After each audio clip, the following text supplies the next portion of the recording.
Bismillahirrahmanirrahim. Assalamualaikum warahmatullahi wabarakatuh. Perkenalkan, nama saya Nurma Afifa dengan NIM 19136089 akan menjelaskan tentang keterkaitan sistem manajemen basis data dengan sistem informasi geografi.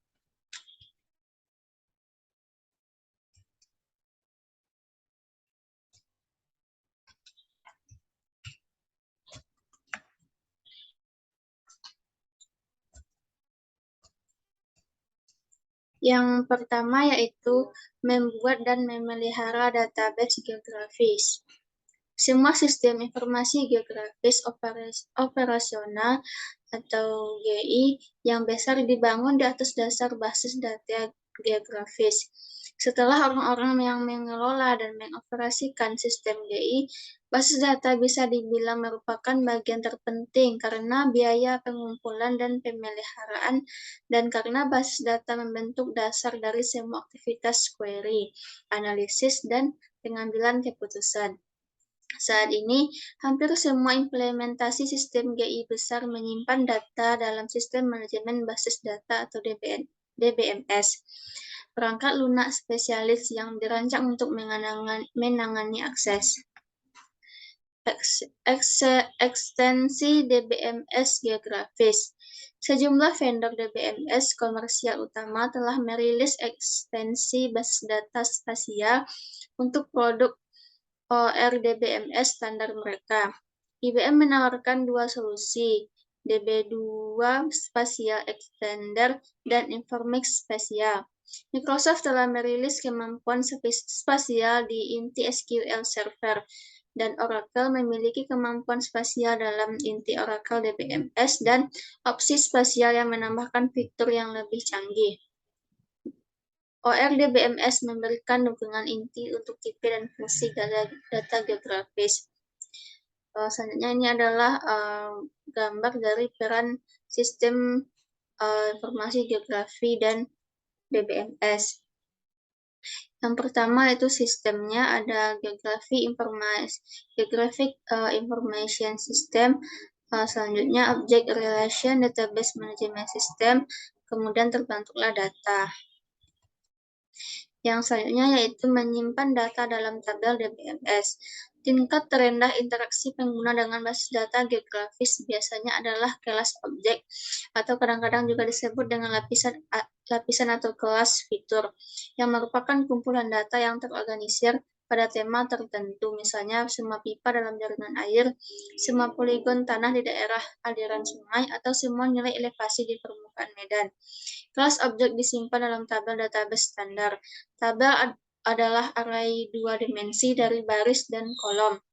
Setiap kelas objek disimpan sebagai tabel database tunggal dalam DBMS. Baris tabel berisi objek, contohnya kelas objek, misalnya data untuk pipa tunggal. Dan kolom berisi properti objek atau atribut seperti yang sering disebut data yang disimpan pada baris individu. Persimpangan kolom biasanya disebut dengan sebagai nilai. Database relasional terdiri dari tabel. Setiap kelas geografis atau lapisan disimpan sebagai tabel. Tabel digunakan menggunakan nilai atau kunci baris atau kolom umum, seperti yang dikenal di dunia basis data. Setelah bergabung, ini dapat diperlakukan sebagai tabel tunggal untuk semua operasi sistem informasi geografis seperti query, tampilan, dan analisis. Tabel database dapat digunakan untuk membuat tampilan baru dari database. Nah, inilah gambar dari terlihat di sini adalah tabel C yang digabungkan kemudian membentuk satu tabel, yaitu tabel D. Selanjutnya adalah SQL. Bahasa query database standar yang diadopsi oleh hampir semua database mainstream adalah SQL atau Structured atau Standard Query Language. ISO standar ISO atau IEC 9075. SQL dapat digunakan secara langsung melalui antarmuka baris perintah interaktif, mungkin dikompilasi dalam bahasa pemrograman. Tujuannya yaitu mungkin tertanam dalam antarmuka pengguna grafis. SQL adalah bahasa pemrograman berbasis set, bukan prosedural, misalnya Visual Basic, atau berorientasi objek, misalnya Java atau Cpagar, yang dirancang untuk mengambil set data dari tabel. Ada 3 jenis kunci dari penyataan SQL. Yang pertama itu adalah DDL, Data Definition Language. Yang kedua ada DML, Data Manipulation Language. Dan DCL, Data Control Language. SQL adalah bahasa query database standar dan memiliki kemampuan geografis. Dalam SQL, pernyataan bahasa didefinisikan data digunakan untuk membuat, mengubah, dan menghapus struktur basis data relasional. Tabel perintah digunakan untuk mendefinisikan tabel, atribut yang akan dimuatnya, dan kunci utama atau kolom yang digunakan untuk mengidentifikasi catatan secara unik. Dalam sistem ini, area dihitung secara otomatis dari bidang bentuk menggunakan fungsi DBMS dan tidak perlu disimpan. Pernyataan bahasa kontrol data mengenai akses otorisasi. Dua kata kunci DCL utama adalah memberikan dan menarik kembali, yang mengotorisasi dan membatalkan hak akses masing-masing.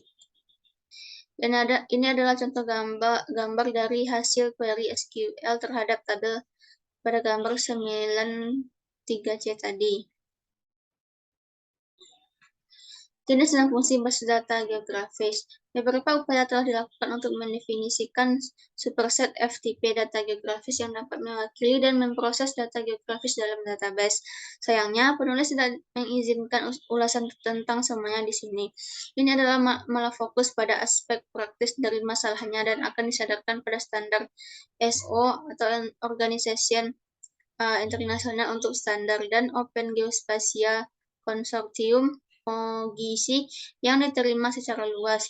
Komunitas Sistem Informasi Geografi yang bekerja di bawah naungan ISO dan OGC telah menentukan tipe dan fungsi geografis inti yang akan digunakan dalam DBMS dan diakses menggunakan bahasa query SQL.